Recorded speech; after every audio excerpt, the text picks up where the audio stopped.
40s period.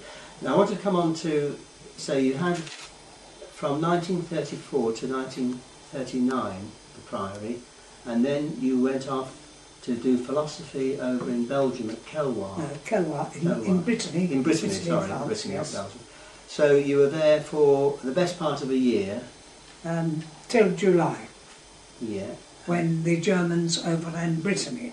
Mm-hmm. So it was decided that we should try and get into non-occupied France. So off we toddled and got in the train. I think we got as far, was it as far as Angers? Or somewhere like that. And we had to get across the river, I remember. In fact, the Germans were very kind and helped us across the river. I always thought how charming it was of them. They didn't realise, of course, we were English, but I mean, because we looked like French, and of course we pretended to be. I was very volatile, so it was very easy for me to pretend to be a Frenchman, no problem.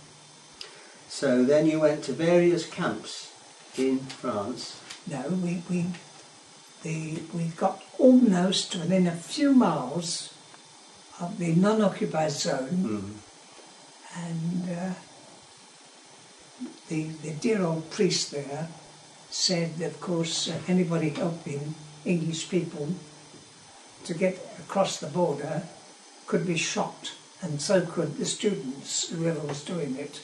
The people who were trying to escape would also be shot. So Father Del Tyke, who was a Dutchman, who was older than Father Maguire, decided we ought to go back to Kelwar.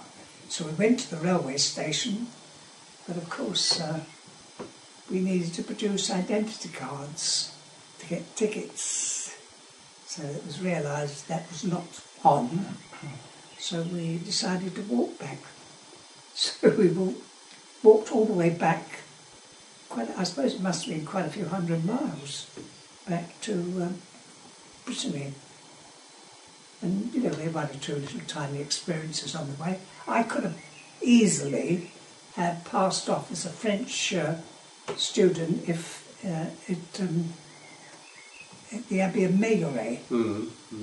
But Father Maguire didn't think it appropriate, nor did Father Del Tyke, so back we went, and the next day the Germans said all the non-French students should come down and have their identity cards renewed. So down we went, and we were promptly interned. So that was the beginning. That was the beginning of internment. And quite amusing, because we were taken down to the Irish, by the way, were separated immediately, like dear old Father Paddy Houlihan, whose death was reported in this edition, I think, wasn't it? Is this the latest one? No, there's a later one than that. Yes, I have seen it. It's Yeah. just died Yeah, recently. that's right. All the Irishmen, and they finished up, I believe, finishing up at Carthage. But I think that's where they went to. I don't think they went back to England. I think they went to Carthage, and we were interned by a German Feldwebel, which is the sergeant major, I believe, who only spoke the present continuous tense in English, which of course highly amused us. So you were then taken to St Denis, where the internment really started. No, we passed through four more camps. Right. Before we got to St Denis. Yes. Yeah. And then when we got to St Denis, we eventually had our own room.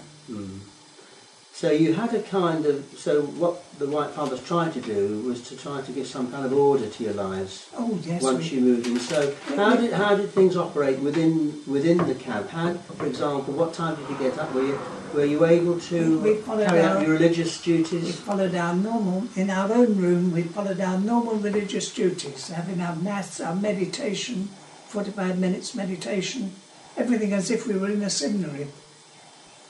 But the rest of the day, I mean, I circulated amongst all sorts of people. But how did you manage with your studies? Because, for example, the books, you wouldn't have the theological books there, would you? We had some books, and from the our books were actually got to Paris, Mm. in fact, I've still got one of the books on the shelf, which I managed to, which followed me around. One of the books of philosophy, a very simple, basic philosophy, I might add. Now, It wouldn't be as good as philosophy today, I can assure you. were these books in what language were they? In Latin? French. In French. They were in French. Yes. So you were actually taught in French, were you? Yes, we taught in French. Yeah. I'm not sure what the books were. They're in Latin or French. There's one here somewhere, I'm sure, on the bookshelf. Yeah, Yes, it's. that one you use, as a matter of fact, the back there, I think, is great on the Sixth Commandment, I think, isn't it?